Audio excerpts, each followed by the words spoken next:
Good evening. I'm Usha Munshi. A warm welcome to you all on behalf of the India International Center to the discussion on an issue that has been extensively voted. This evening, we are discussing K5, The Conspiracy of Silence, the book which gives somewhat distinct narrative of the much debated, deliberated, and reigned issue. We are joined by a very distinguished panel of speakers who indeed need no introduction. It's my pleasant privilege to briefly introduce them. Honorable Shri Vohra, President, India International Center, and former Governor Jammu and Kashmir, who is going to chair the session. Lieutenant General Syed Ata Hasnain, PVSM, UYSM, AVSM, SM, BSM, Chancellor, Central University of Kashmir, and member, National Disaster Management Authority.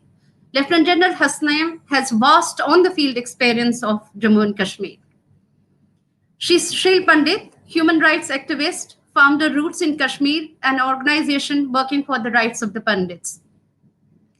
Dr. Rekha Chowdhary, formerly Professor of Political Science, University of Jammu, and Fellow, Indian Institute of Advanced Studies, Shimla.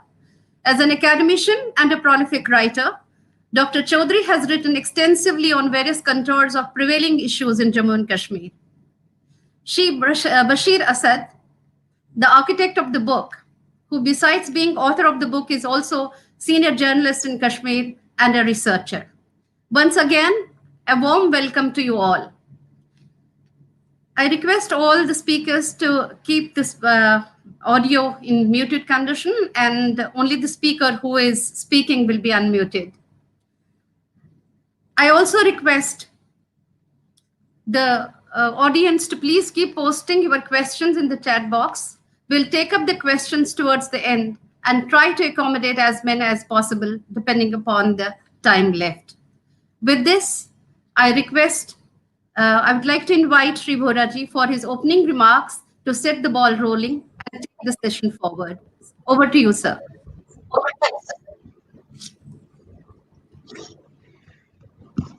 Well, good afternoon, everybody. It is 5 minutes past 4, and according to what Dr. Munshi has just told us, we have another 55 minutes, and maybe we'll stretch it for a little more time. In this context, I would like to briefly mention that it'll be vastly useful if we stick to a broad time frame. I request the author, Bashir Saab, to please speak for 5 to 6 minutes. And thereafter, I would request each of the three distinguished panelists to please speak for about 10 minutes initially. And then as we have a little cushion of time, we'll be able to play around better to have a good discussion.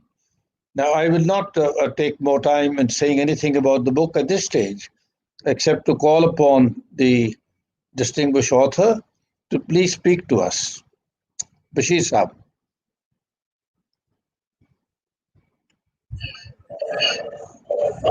Thank you very much, sir. Thank you, IIC. And I don't know why should I talk when you are discussing the book. But anyway, sir, I suppose all of you have gone through the pages of this book. I remember the words of a very wise man, a French man who once said that if you don't write what your society don't want to hear about, then you are in a wrong job. I have at many times, on many occasions, General Hasnain is witness to it. On many occasions, I have said that it was actually the pain inside me which forced me to write this book, because we have misplaced narratives, as you know, sir. You have served twice there as governor of that state, and the things have moved far, far beyond the popular narratives we are actually playing in the streets of Jammu and Kashmir. I will not say that it is only the Kashmir Valley where the narratives have been hardened, or I am not also votary of the fact that whatever is happening in Kashmir, it is actually in reaction to whatever the state of India is doing in Kashmir. But the point here I'm trying to make in this book is that while pursuing the so-called cause, the Kashmir cause, the people in Kashmir, particularly the leadership in Kashmir, be it from the so-called separatist camp or from the so-called mainstream camp, they actually lost the sight of the actual problem, and they swayed, or they were actually made to sway by our neighbor in a different direction, and the contours of the problem in Jammu and Kashmir changed altogether. It is now complete a different story in Kashmir. It is not that Kashmir which we used to speak about in 90s also. In after 2008, I suppose His Excellency was governor there. I suppose that the land row was actually the turning point in the history of Jammu and Kashmir, where many things happened and the narratives get hardened on both sides. On one side, we as Kashmiris had an impression that by going into massive extremist agitations, we can perhaps have more bargaining power. And on the other side, the state also thought that it should actually now end this opening, this end window, which is somehow not in consonance with whatever the government of India wanted to do there in Kashmir. So that said, so now we know that it is the religious groups actually who have taken over. It is the mosque which is being used. It is the mullah who is actually driving the narrative. And it is the militant who is actually carrying forward this narrative. By militant, I never mean the gun-yielding boy. It is actually the militant mindset which has crept in that society, and we are clueless about how to now deal with this situation now. That said, the problem again lies with the perceptions in New Delhi, the perceptions in Kashmir also, the perceptions from across the border. These things have actually messed up the problem in Kashmir. Nobody, whether in Delhi or in Kashmir or anywhere else, is now able to comprehend the problem, because it has actually blown out of the proportions, and the streets are completely radicalized, and whatever the reason, indoctrination is there, religious groups are there, then the enemy we manufacture, it is there. It can die down for a while, but we again manufacture it, and we provide the space also for manufacturing that enemy in Kashmir. So the situation is completely chaotic, and I have no hesitation in admitting that it is now beyond that rhetoric of Kashmir problem. The problem we were talking about in early 90s, or even up to 2005 or 2006 or 2007, where you also made many efforts, sir, in bringing the so-called stakeholders on table, and their adamancy in refusing to come to the table also added to the dimensions of radicalization, because it was somehow the signal was that we can achieve more and more if we keep sacrificing, if we keep now this agitation going on, if we keep this violent phase of militancy going on in Kashmir. And then the mainstream, uh, if you remember, so in 2010, I called upon Your Excellency in Raj Bhavan, Jammu, where I was discussing Umar Abdullah, and your question was, what about Mahbuba? And I very promptly replied, sir, कि ले दे के इस लड़के के साथ कुछ साल तो निकल सकते हैं, लेकिन महबूबा के साथ 6 महीने भी निकालना महाल होएगा, sir. She will actually destroy everything in Jammu and Kashmir, and that happened, sir. So they actually tried to now keep that pot boiling for their electoral and electoral interests. And while they speak now that the mainstream space has squeezed in Kashmir, they don't look inwards who are responsible for this shrinking of space of the mainstream, because they surrendered it to the separatist narrative, and the result is before all of us. So I have tried to bring in all those aspects of this ecosystem which are sustaining this turbulence, in this violence in Kashmir. And writing this book was not so easy for me, sir. You will appreciate that it was at the cost of my great personal value, and it is there before you to discuss. Thank you very much, sir. Right. Thank you, Bashir sir. Now, may I call upon Gen Ata Hasnain to speak to us for about 10 minutes? Gen Ata Hasnain. Thank you very much, sir. I hope I am audible to everyone. Yes, Great. very much. Thank you so much. Thank you very much, sir. And thank you, Bashir.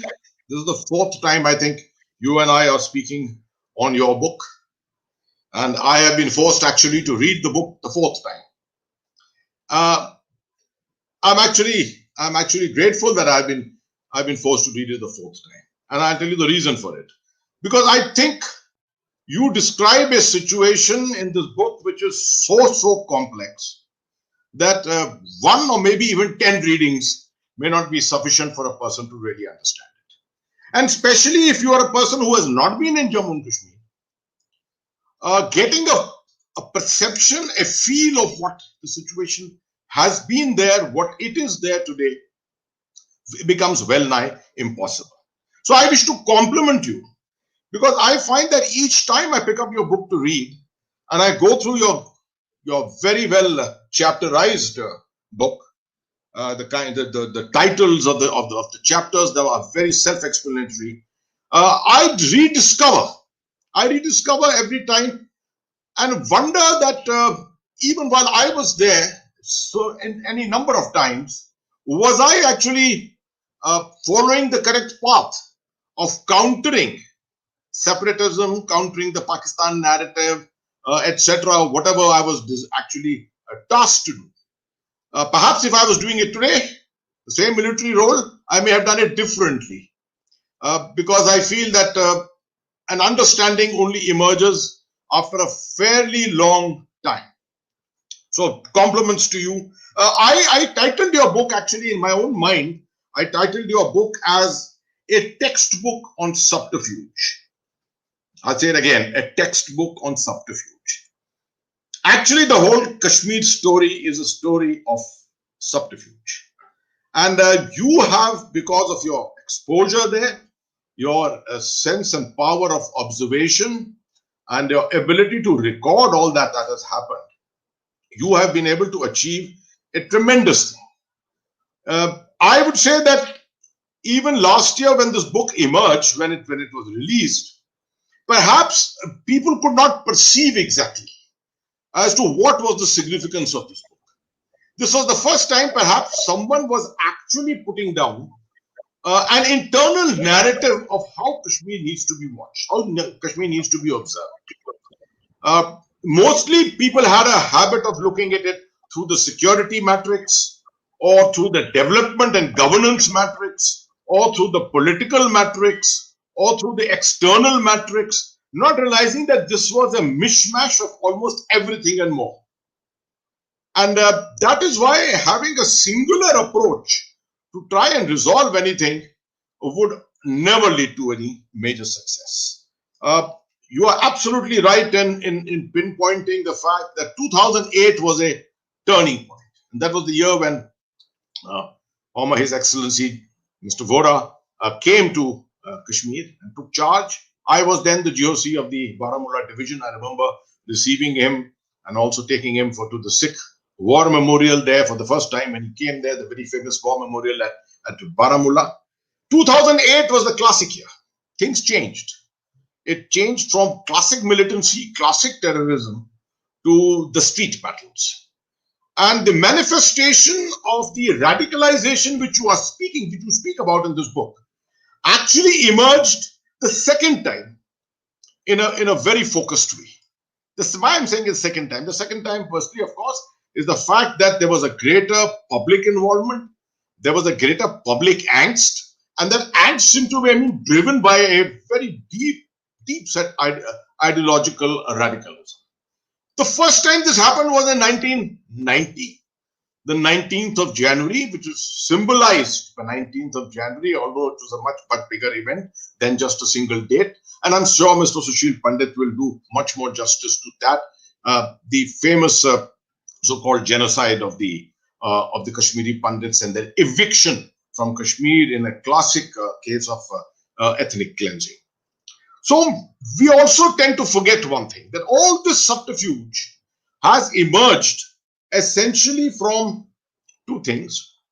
Number one, Pakistan's deep set strategy that the linkage of Jammu and Kashmir to Pakistan could not be by any other route.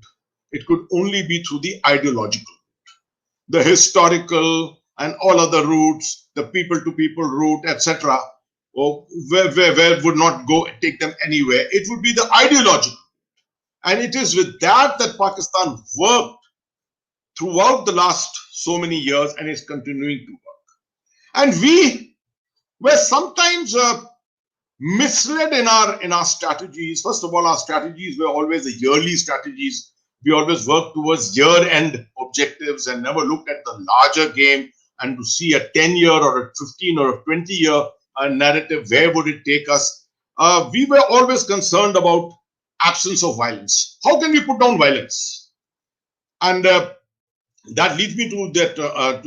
That always leads me to the conclusion that even today we are talking about absence of violence, and we are saying a normalization. We are saying the return of normality because there is an absence of violence. I can quote you two instances in the recent past: Baramulla having been declared as a terrorism-free district, or someone declaring Tral as a terrorist-free tehsil, or Doda in similar terms, not understanding that the manifestation of violence alone does not cause this militancy. There are many more things which drive militancy and terror. And among them, one of the major things is the complex mishmash put together of various factors which are at play. Among them, I would probably classify the highest as the presence of networks. These are the overground worker networks, which we somehow don't recognize. Their power we do not recognize. We do not understand that the bounce back capability, that each time you bring a situation under control or so-called control, the potential to return to violence is always there, because the overground networks had never been affected. And it is for this reason that let me now become a little more current in relation to the book. It is for this very reason that I felt that finally in 2019 the decision was taken to abrogate Article 370.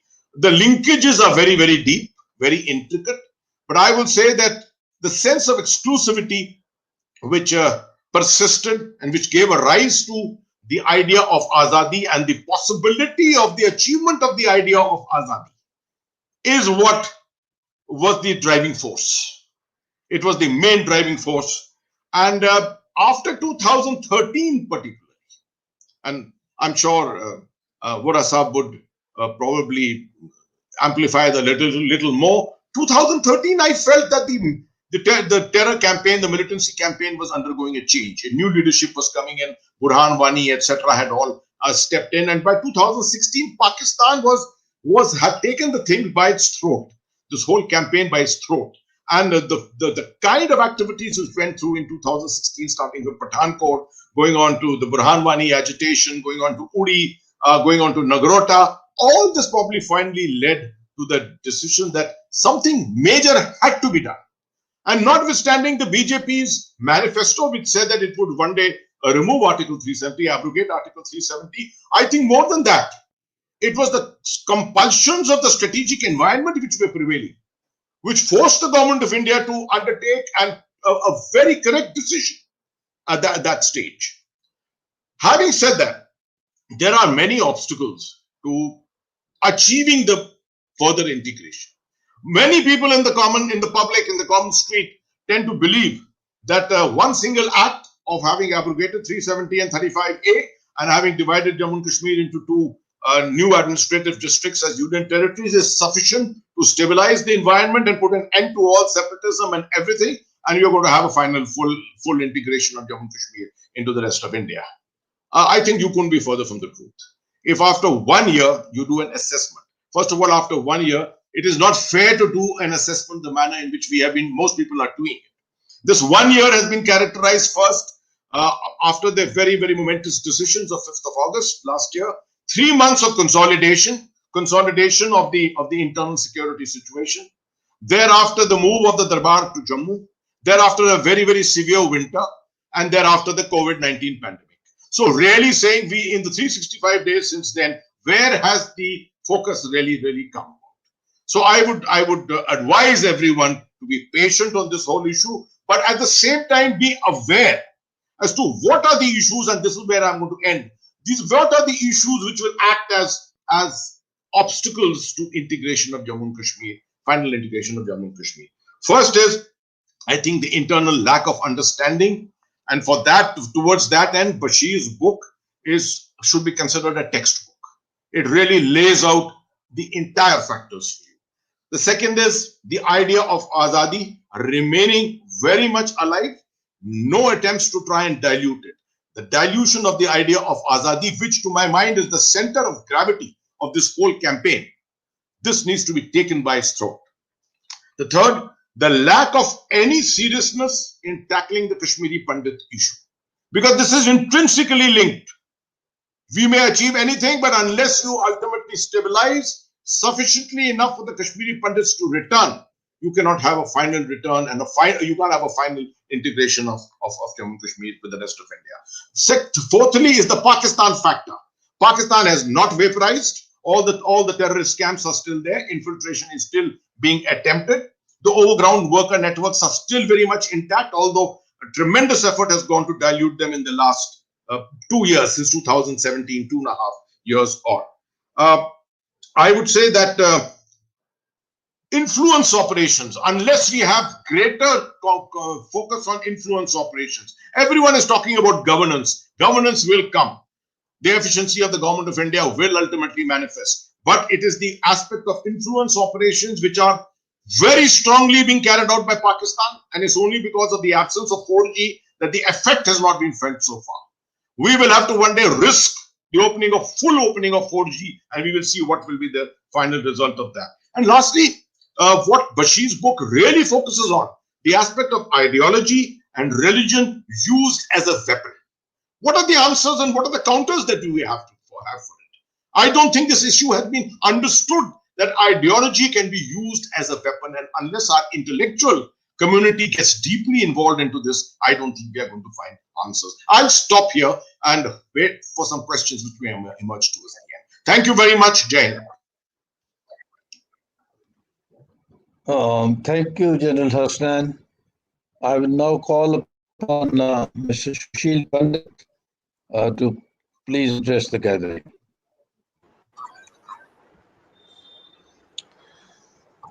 Thank you, Mr. Vohra, and namaskar, everyone. Gen Ata Hasnain is always a very tough act to follow. I try my best, and my regards to him. I hold him in high esteem, but I wish I could share his fulsome enthusiasm about the book.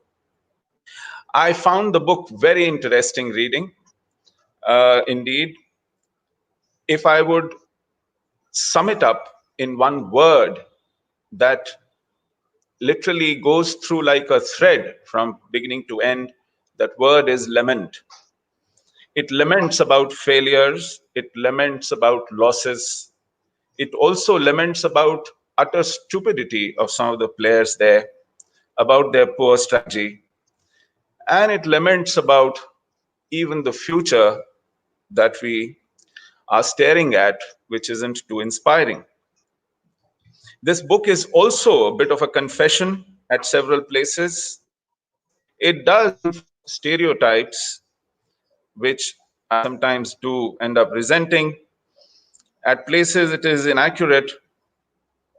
And most of the time, it is a requiem to Sheikh Abdullah and Abdullah in general. It lets them off very easily. Now, I have penciled so much of this book at several places that I don't think 10 minutes is really enough, but I'll try and share some of these observations based on what I read in the very first page.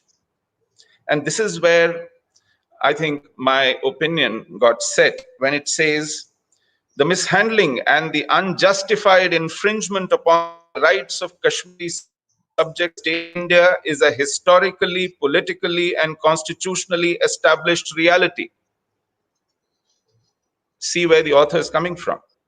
Violation of historical Delhi Agreement of 1953, erosion of Article 370 of the Indian Constitution, which guarantees special status to Jammu and Kashmir within the Union of India, farce elections, rigging election 87 are examples, and hence the people have the legitimate grievances.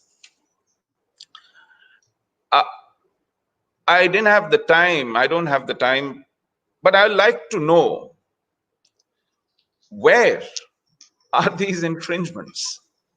1952 Sheikh Nehru Delhi Agreement is perhaps the biggest blunder a newly born republic could have done, that called itself a democratic, constitutional, secular system, where you kept giving exceptions, kept making concessions. Why? Because Sheikh Abdullah was made the Prime Minister of Kashmir, the king was deposed, and he was your only representative in United Nations. So he had us by the scruff of our neck and he was dictating terms, and we were forced to accept them, to the extent that our Supreme Court had no jurisdiction, our Election Commission had no jurisdiction, rest of Indians had to take a permit to enter Kashmir. It had its own constitution, it had its own flag, and the Chief Minister was called the Prime Minister. Anywhere in the world would you accept such an arrangement? Now that is what I thought was the original sin. And if that is the peg on which the entire Kashmir movement hangs, then we have a fundamental difference, a very basic departure at this very point itself. And this is where the entire cast of the book, the worldview, the narrative is made. Now, for example, it also makes an interesting confession in the page 45, and I would like to read it briefly. And this is very interesting. It's section, and this is with respect to the author asking a politician in Kashmir, had this conflict not been there, Or if it had been resolved in the 70s, would Kashmir be peaceful today? He couldn't answer my question with the conviction. I told him that in my opinion, Kashmir would still be in flames because such a narrow religious worldview has settled in our collective social mindset. Now you know, in the very first page, when you talk of abiding grievances and betrayals, what value are they? And where is this conflict being sustained from? It is the mindset. It is the values that has been forced fed into the impressionable minds over a period that comes sometimes shining through inadvertently or perhaps deliberately in the book that I would like to point out. And that is where it illuminates. There is another one which I particularly liked, and this is on page 148. And this again gives you an insight. It is globally observed that Muslim societies across the world consider it a matter of right to follow the principle of religious ascendancy. In Kashmir, the religious extremists have succeeded in exhibitionist religiosity. This was initially resisted by the urban class, but slowly and gradually this has settled in. And then after a few sentences, it says, this has left a very important segment of our society, the Kashmiri Pandits, aghast. With this Arabization too, it is the Kashmiri Muslims who are the losers. Now, Kashmiri Pandits are not there to be aghast anymore. Yes, we were aghast till we were there because this was creeping up. But the point is, this has to be addressed within. This is not the betrayal of Indian state. This is not some kind of promise.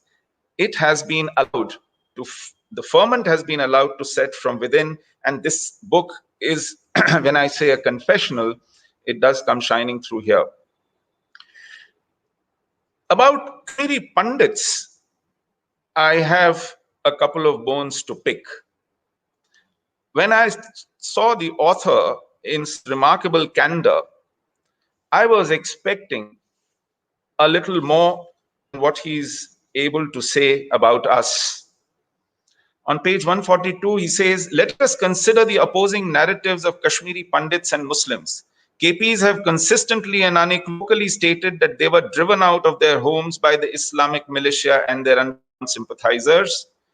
Muslims maintain that it was Jagmohan who drove them out. To me, now this is the author saying, to me, these are two glasses half full.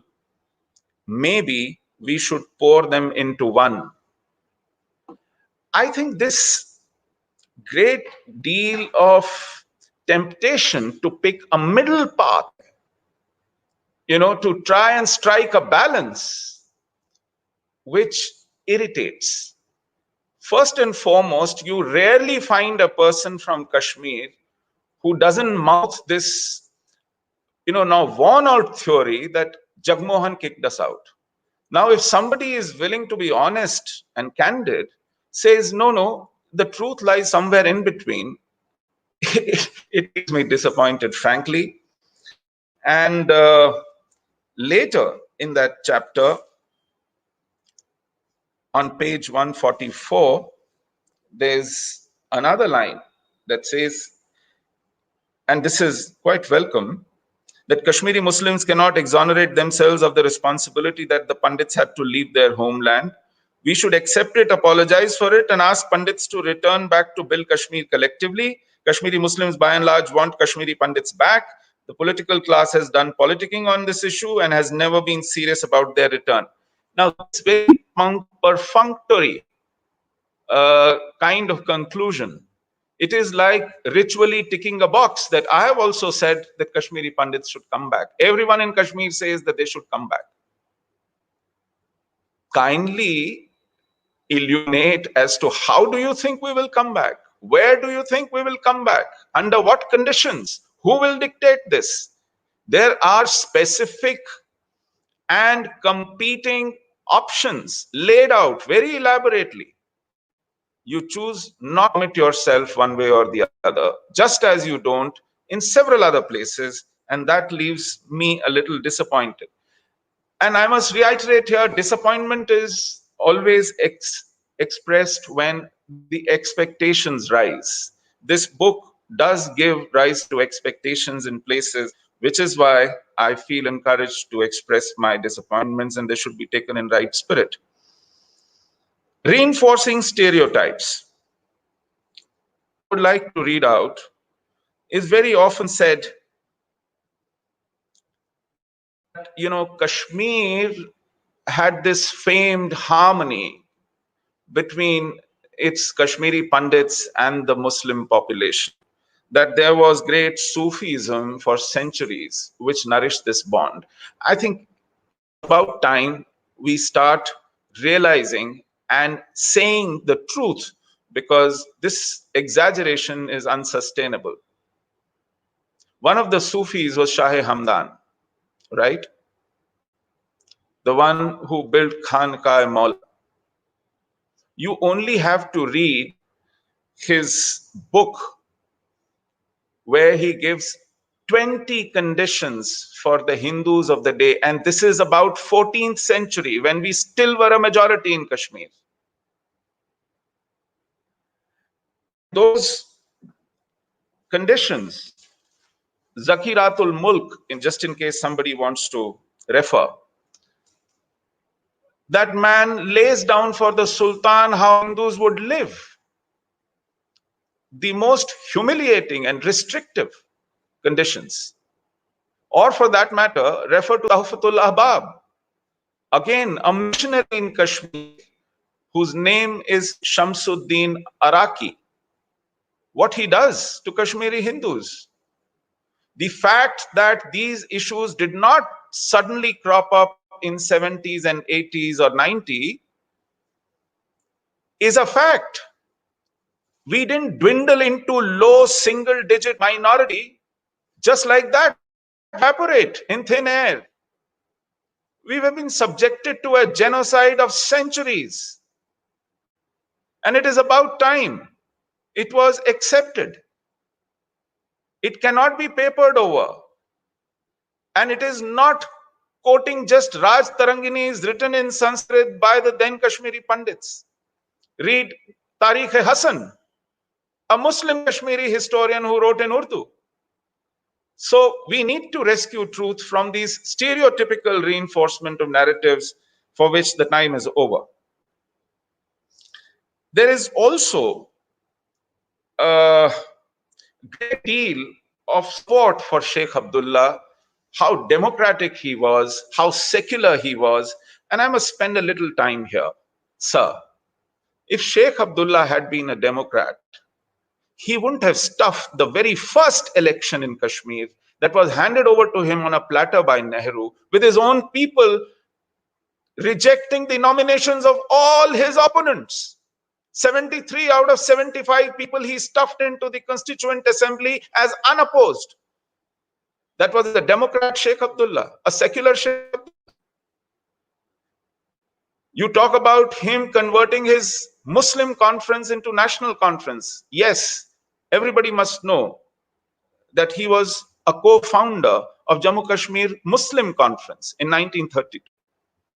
And when he converted this into Jammu Kashmir National Conference, not because he had turned secular overnight, Jawaharlal Nehru appointed him the president of All State People's Conference. This was a body that was supposed to spearhead and reflect the freedom struggle that was being conducted in British India to be conducted in princely states. And because it was embarrassing for Congress to bring a Muslim in nomenclature, a Muslim party to India, he said, please kindly convert it into some kind of a secular nomenclature so that you are presentable to rest of India. And then whole series of things that he did after he became chief minister in 1975. It's very difficult to catalog everything in a short time, but Kashmir is a collective failure, and this book must be as brutal and frank about the Abdullahs as it is about Muftis. I'm happy that he has done justice to the role of Muftis, though again, uh, Mufti Muhammad Can Saeed you did not resign from can tourism I minister. request you to please wind up now? Yeah. All Pandit right, Saab, just can you last please point. wind up?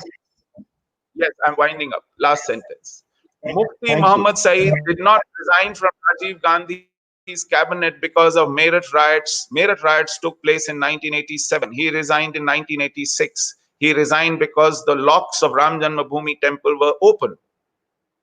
And then he rabble-roused people in his home district of Anantnag and caused the first riot in independent India against the Hindu minorities of Kashmir.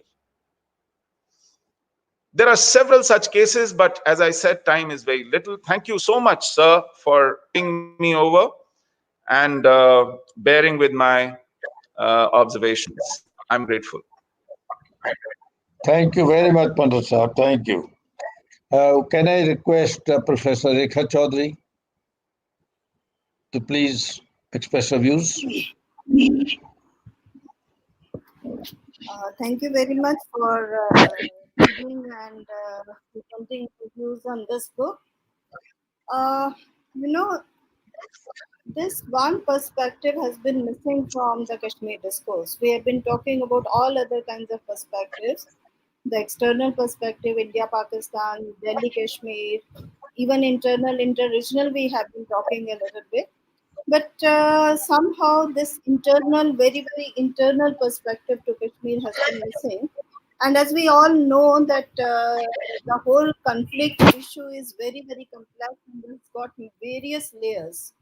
And I would not say that any one of these layers is addressed and the problem is resolved. I think we need to address all the layers, and then we will be able to understand what the issue is and then how we can resolve it.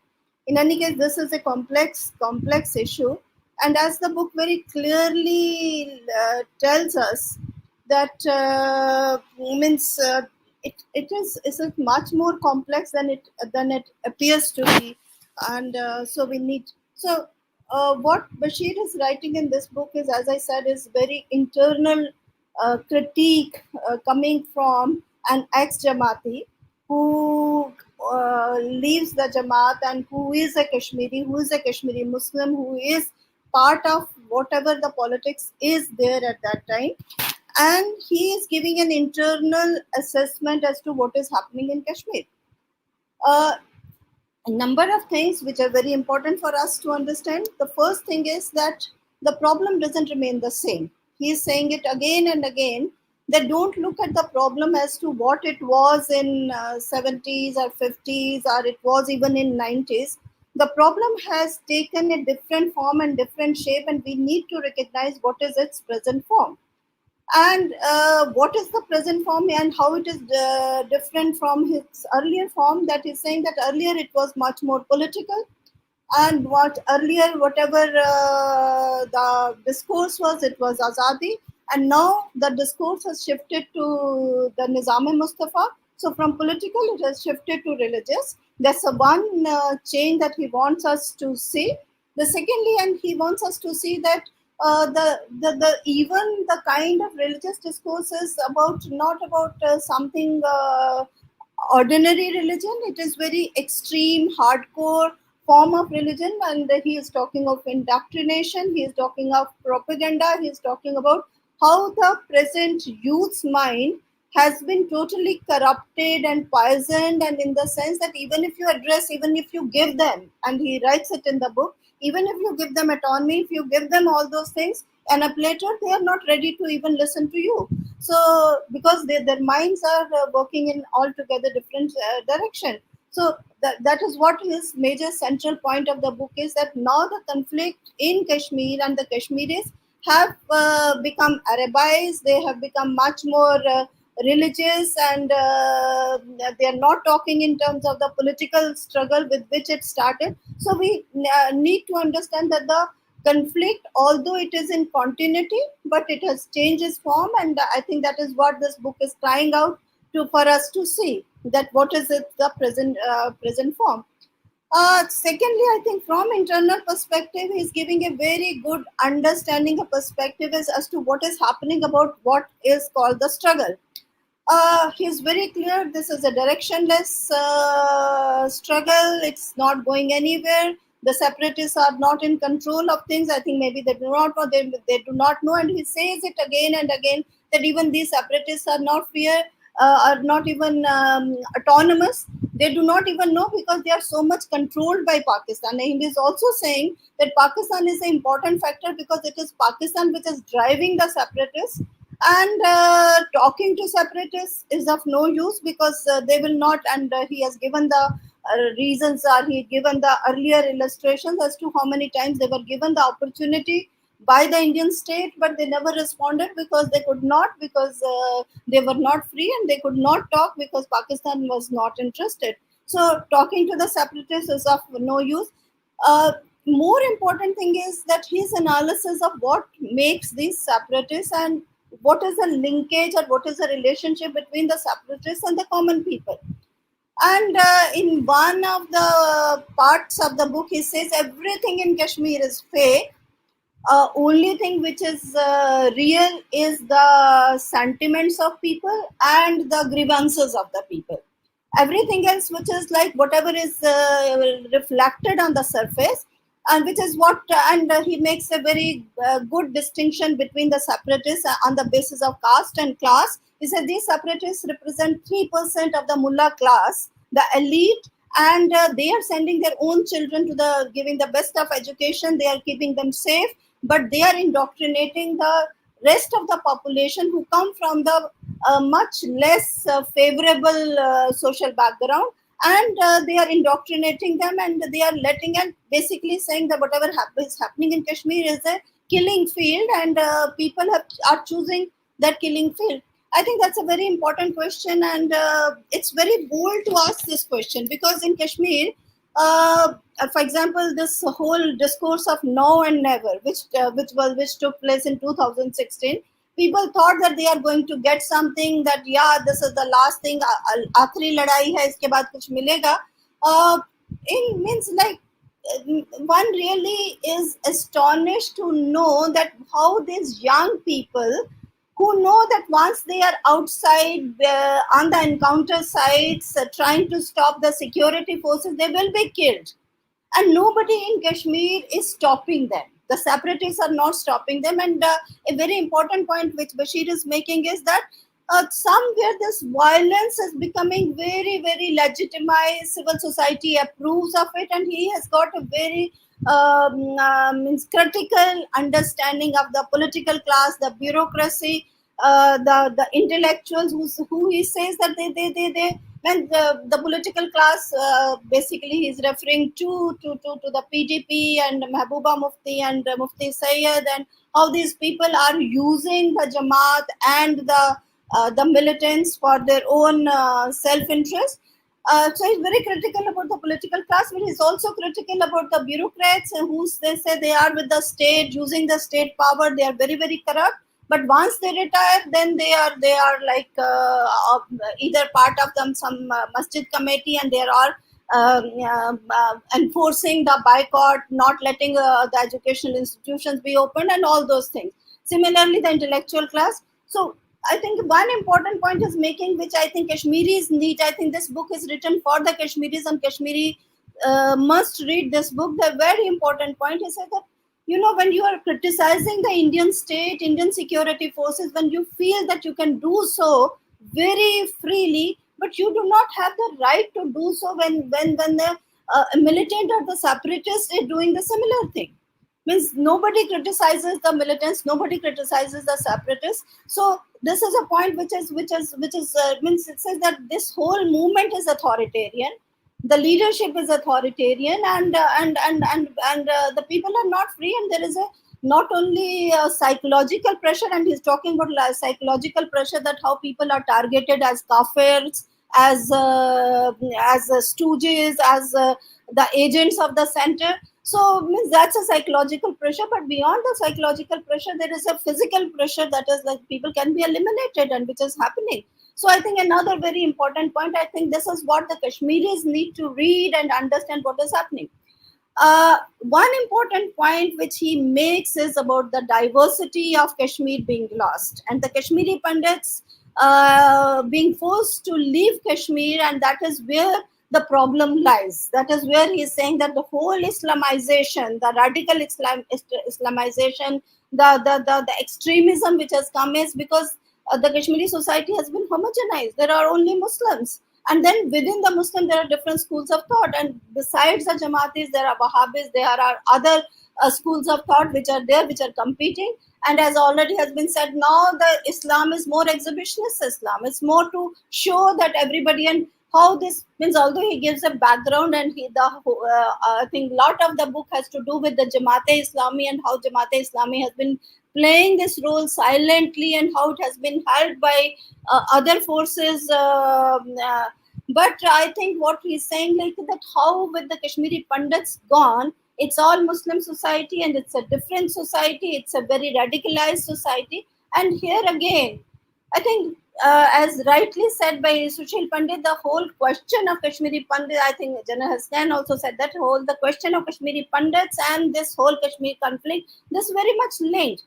I also believe, unless the Kashmiri Pandits, it doesn't matter. Then it doesn't matter that how large is the Muslim majority, but the Kashmiri Pandits always represented another a reference point for somebody different.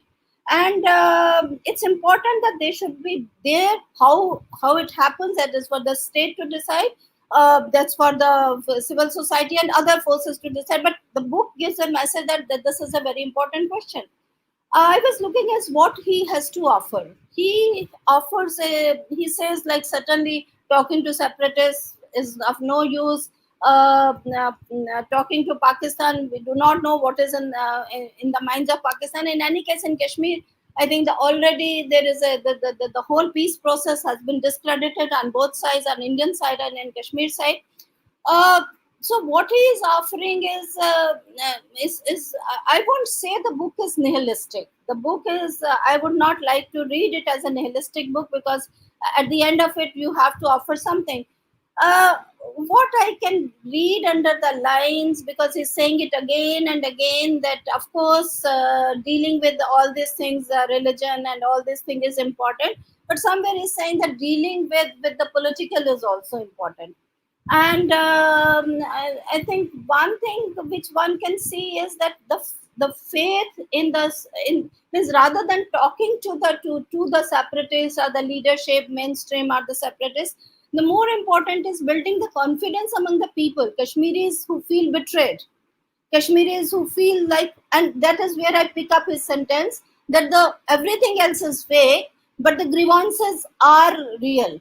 So if grievances are real, I think this is where what needs to be done is that the common people need to be addressed. The book makes a very clear distinction between the common people and the people who are speaking on behalf of them.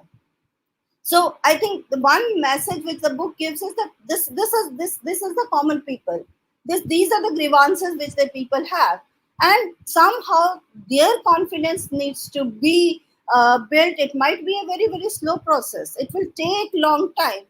And personally, I believe it's not very difficult, because even now we have the example of the Vajpayee era. We still have the example that if you ask a Kashmiri Muslim, who is the best Indian leader that you can relate to, and they will still say the number one is Vajpayee, number one is not Nehru, number one is, and in fact that they have a sense of betrayal so far as Nehru is concerned. But the person with whom they relate is Vajpayee, because Vajpayee addressed the common people, and somehow that emotional linkage is still there. So I feel, and I also personally feel that there is a need to build the institution, democracy, the agency of people needs to be strengthened. People need to feel empowered. Once the people are empowered, and then I can give the example of 2008 and 2011 panchayat elections and 2008 assembly elections. Both the elections took place after a very, very prolonged, sustained separatist agitation. And after that, the separatists were so confident that we will ask the people to boycott the participation in election, and people won't. And but people did not listen to them. So what is important is here we can see these are the points from where we get a message that people do not necessarily want to follow the separatists. If there is an option available, that and if people in Kashmir have never rejected democracy, whether it was 1977, 1983 period, whether it was 2000, 2014 period, people did not reject democracy at any point if it was offered to them in a much more transparent and legitimate manner. So I think the book offers us lots of insights, but I feel the book is to be read by the Kashmiris. It is addressed to the Kashmiri Muslims and the Kashmiri society. They need to start questioning as to what is happening. But then after that, I will say there are lots of messages for others also to understand as to what can be done. Thank you very Uh,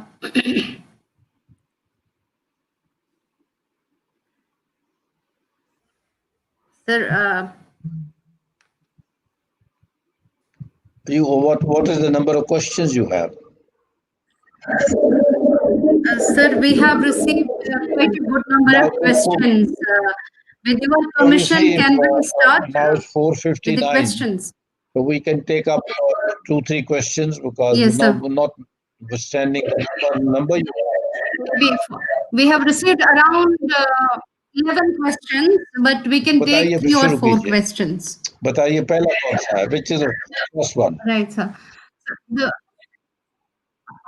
What was the reason for the change from a political problem to a religious matter that displaced the native Pandit community? And what is the solution to overcome the current deep-rooted religious fervor to bring back the Kashmiriyat in true sense of the term? What is the next question? What are the real changes one can see on ground zero in Kashmir after abrogation of Article 370? Is it boon or ban for Kashmir? Do you think it is a part of pseudo strategy, conspiracy, which creates silence? The third is what have been the obstacles in creating grassroots political activity, which has been the objective of the national government. The departure of the lieutenant governor also seems to be linked to that inability. The fourth question says that the author has highlighted various kinds of vested interests thriving on it. As solution to the problem, the author has suggested a dialogue between Government of India and militant groups through a foreign interlocutor, knowing well that these are Lashkar-e-Taiba, Jaish-e-Mohammed, Hizbul militants, and their dialogues, ideologies are well known. Do you really think that such dialogues can lead to any meaningful outcome without compromising the territorial integrity of India? We stop here, And one more question. because in any case now it's almost Yes. the time that you had fixed for this program. It's 5 o'clock. What I do is that the Yes, sir. author has told us good by what he has written about. Can I ask Gen Ata Hasnain, cutting across these 4 questions, would you like to say something? I wouldn't say question by question, but seeing the spirit of the questions, seeing the time factor, would you wish to make a few? Right, sir. Right, sir. I shall endeavor in about a minute and a half to try and answer all the questions. The first issue on religion. Obviously, faith, religion, as I alluded to this in my intervention, when I said that Pakistan, having tried various methods earlier, through the 60s, 70s, 80s, finally rested upon the fact that the best and the most suitable way to actually drive a linkage with the Kashmiris was to create an idea of a separate Islamic identity.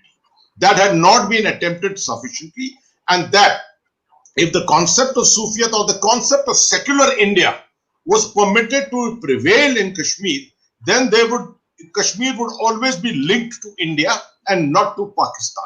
And this was the effort, very surreptitiously carried out, and it succeeded to a great extent, primarily because there was a lack of understanding of this as a weapon. As I said, in India, none of us knew, all of us always thought of conventional war only and nothing else. And that is the reason why we are finding it difficult to counter it and battle it. The whole concept of understanding of de-radicalization and counter-radicalization is still at its infancy in India, and much more will have to be thought about, read intellectually before we can really approach the issue correctly. The aspect of, I'll address this issue of dialogue with militants. I'm not sure where Bashir has written this, but if at all it is written, I can't really remember it. But if at all there is any allusion to the fact that the government of India should have a dialogue with militants, I would say that would be the last thing ever. Because there's no way that you can speak to Lashkar-e-Toiba or speak to Jaish-e-Mohammed, etc. I think the governments of India down the line have made it very, very clear. They did agree to speak to separatists. They were always living with the fond hope of being able to nurture the separatists to create nationalists out of them, which I call the Mizoram model, which is essentially militancy which was never so ideological, a militancy which was taken overboard, and the militants were allowed to then run the administration. That is a wrong lesson learned, a wrong kind of a model to even think of applying in Jammu and Kashmir, and we have paid the cost of that. We suffered the cost of that because of trying to follow such a model as far as the separatists were concerned. As far as the last question that I will address is the aspect of obstacles to creation of grassroots politics in Kashmir. Well, I think Bashir has explained this to some extent. Politics in Kashmir are so complex. We tend to think of them as nationalistic or nationalist and anti-nationalist. It's not so. There are different colors of politics in Kashmir. And unless a completely different narrative of politics is created, an attempt is being made that instead of mainstream politics at the highest level, first it should start with the grassroots level, at the panchayat level, etc. I'm not sure even this is the right model. In fact, this is one aspect which I remain confused about. It is only a good, high-quality politician, and I'm glad that we've got a politician today there who's gone there with a very fine reputation, who hopefully will be able to build up advice on this. And more than that, take a lot of advice from people from the grassroots. It's both from the Jammu region and the Kashmir region that advice needs to be taken. I think whoever is there needs to be a very patient listener and then make up your mind very, very appropriately. That's all. So thank you. Thank you. Rekha ji, would you like to say 2-3 minutes, not more? Across these 4 questions, any further thoughts you have? You said quite a few things, but across these 4 questions, any further observations? Yes, so this whole question of de-radicalization, I do not think that can be, in any case, there can be a textbook kind of solution. It's a long-term process. And I think there have to be multi-pronged approaches.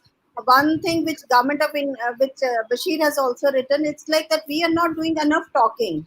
We are not means in the sense that the Indian state is not even doing enough means I won't say the propaganda, but what he means to say is that the other side of the story is not being talked about. That is, I think, one thing which can be, and there are lots of narratives within Kashmir. I think there are enough narratives. There is Makbul Sherwani narrative. There are other. Lots of narratives, General Hasnain's narratives of his time when he introduced his talking to normal people. There are lots of narratives which are there, which need to be picked up. But this must be. I think we cannot give up on Kashmir. I think that's one thing which I would like to say. We should always remember. We should always remember that in 1947. The Kashmiri leadership and the Kashmiri sentiment was for India, So, in a way, we can say that is one thing that we should always remember and go ahead up with that.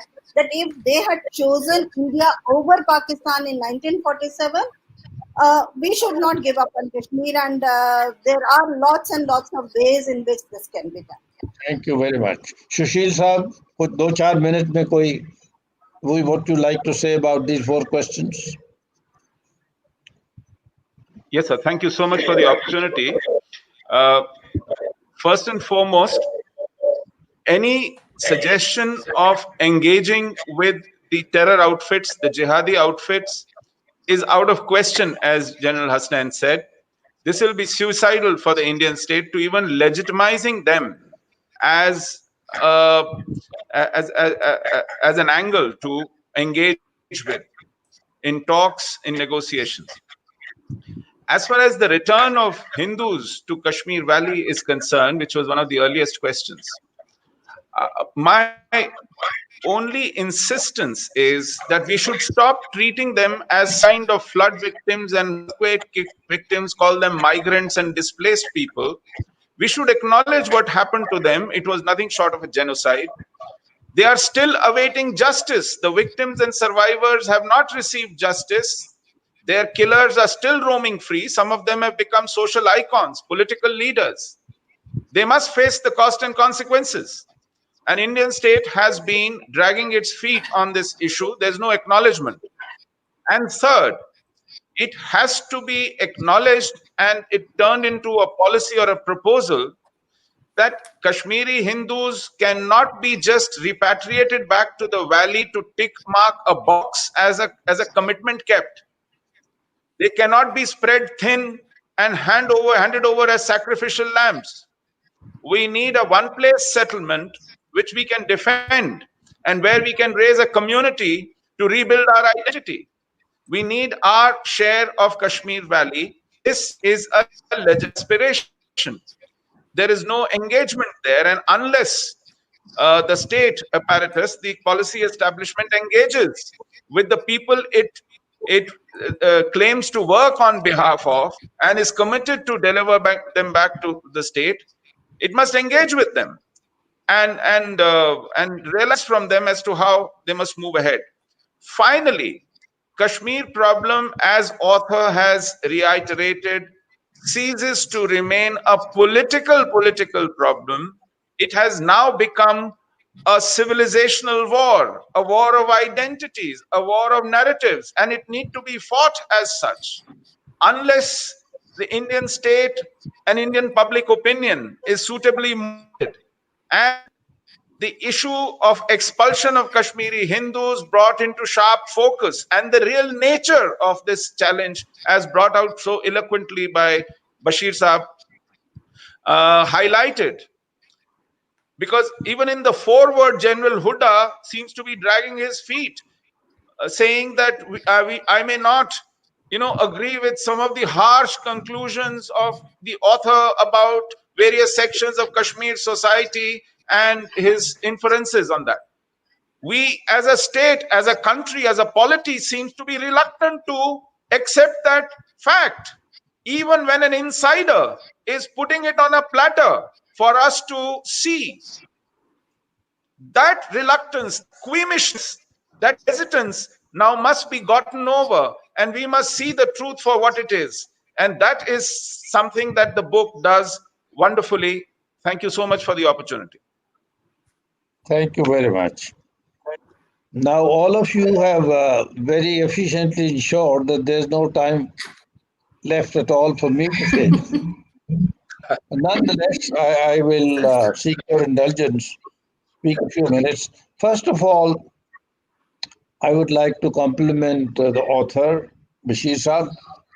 As what Rekha ji has just said, I think the great value of the book is that it comes from an insider who, as a young man, got converted or got influenced. He virtually started his life as a mullah. Then, after the first 2-3 years, he converted back to reoriented his thinking to different stream. And he has been in the midstream of life in the valley as a journalist, as a commentator for a long time. And I would say it's a bold book. It says many things which I have not read in earlier books on Kashmir. I compliment him. And I think that we, as has been said by some of the panelists, we may agree or disagree with several things he has said, but it is to be conceded that here is an insider view of how he views what has been happening since 47. You may agree in bits and parts, you may disagree in bits and parts, but it's a narrative that he has presented to us. And the most worrying part is his repeated emphasis on the replacement of political narrative, a political game plan with religion, with radicalization, with conservatism, with very narrow ideologies which have influenced the youth, which are continuing to influence the youth. Now, that's the one point on which I wish to take 2 minutes. Throughout my long years of stay in that state, after leaving the state and as this afternoon, my biggest concern, the most serious concern I have, is not all that is written in dozens of books which are being published and the book we are discussing today, is what is it that we are doing for the youth of Kashmir? Now you notice that he has said, Bashir Sahab has said a dozen places, कि क्या हुआ कैसे हुआ जमायत इस्लामी the trust Falau Alam Trust and the madrasas coming up, very large numbers, very conservative teaching, very narrow learning systems, and breeding not only conservatism but a radical school of thought.